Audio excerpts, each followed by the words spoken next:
حسن بصری میں آپ کی بارگاہ میں حاضر ہوا ہوں کہ آپ کی شہادت میں رب کی بارگاہ میں توبہ کرنا چاہتا ہوں۔ حضرت خواجہ حسن بصری نے فرمایا ٹھیک ہے توبہ کرو، توبہ اچھی چیز ہے۔ جب ایک بندہ مومن اپنے گناہوں پہ نادم ہو کر رب کی بارگاہ میں صدق دل سے توبہ کر لیتا ہے تو اللہ تعالیٰ اس کی گناہوں کو بخش دیا کرتا ہے، اس کی گناہوں کو معاف کر دیا کرتا ہے۔ حضرت خواجہ حسن بصری نے فرمایا تم تو کفن چور ہو، دنیا میں کفن چرایا کرتے تھے، یہ بتاؤ تم نے کتنے لوگوں کا کفن چرایا ہے؟ کفن چور نے کہا اے خواجہ حسن بصری میں نے 2200 مردوں کا کفن چرایا ہے، لیکن کچھ قبر کے حالات میں نے ایسے دیکھے جن حالات کو دیکھ کر میرا دل دہل گیا ہے اور میں آپ کی بارگاہ میں توبہ کرنے کے لیے حاضر ہوا ہوں۔ خواجہ حسن بصری نے فرمایا سنو، توبہ بعد میں کرنا، پہلے ذرا ان قبروں کے حالات کو بتا دو جن حالات نے تیرے دل کو مؤثر کیا اور تو توبہ کرنے کے لیے میری بارگاہ میں حاضر ہوا۔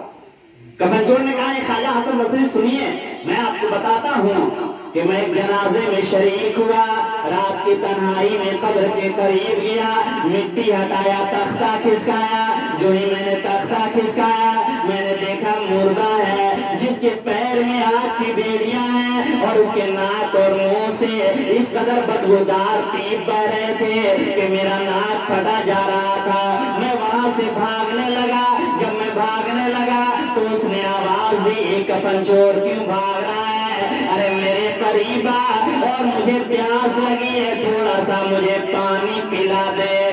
جب میں قریب گیا تو قبر سے آواز آتی ہے کہ اے کفن چور ہرگز ہرگز اسے پانی مت پلانا، اس لیے کہ یہ ایک بے نمازی ہے، دنیا میں نماز نہیں پڑھا کرتا تھا جس کے سلے میں اللہ کا عذاب اس کے قبر میں نازل ہو چکا ہے۔ اللہ اکبر۔ خواجہ حسن بصری سے کفن چور نے کہا خواجہ حسن بصری دوسرے قبر کے حالات کو سنیے، میں جنازے میں شریک ہوا، رات کی تنہائی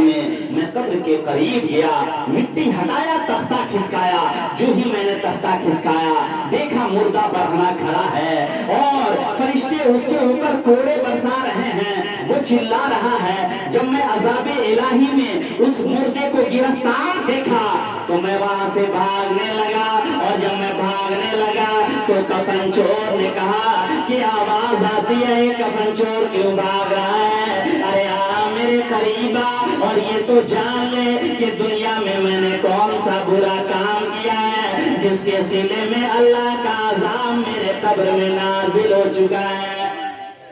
کفن چور نے کہا مجھے ہمت ہوئی، میں قبر کے قریب گیا، آواز لگایا تو جانتے ہیں آواز آتی ہے کہ سنو سنو میں مسلمان ابن مسلمان ہوں، لیکن ہائے افسوس کہ میں شرابی تھا اور زانی تھا، اسی حالت میں ہماری روح قبض ہو گئی اور جو ہی گھر والے قبر کی آغوش میں لٹا کر جو ہی واپس گئے ہیں اللہ کا یہ عذاب میرے اوپر نازل ہو چکا ہے۔ کفن چور نے کہا میرا دل دہل گیا۔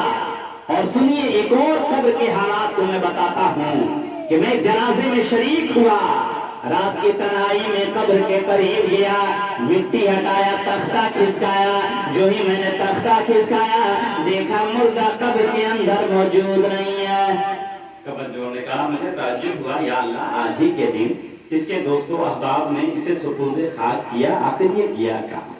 کفن چور نے کہا مجھے ہمت ہو گئی، میں قبر کے نیچے اتر گیا اور جب اترا تو میں نے دیکھا کہ ایک جانب ایک سوراخ ہے، سوراخ سے میں دیکھنے لگا تو بغل میں خوبصورت سے ایک میں نے باغ دیکھا، اسی باغ میں وہ خوبصورت سا نوجوان تھا جو مزے لے کر اس میں ٹہل رہا تھا۔ میں نے پوچھا اے نوجوان بتا تو دنیا میں کون سا اچھا کام کیا کرتا تھا، کون سا نیک عمل کیا کرتا تھا کہ اللہ تعالیٰ نے تیری قبر کو جنت کے باغوں میں سے باغ بنا دیا ہے؟ سبحان اللہ۔ تو جانتے ہیں کفن چور نے کہا آواز آتی ہے اے کفن چور سن میں مسلمان ابن مسلمان ہوں، میں دنیا میں نمازیں بھی پڑھا کرتا تھا،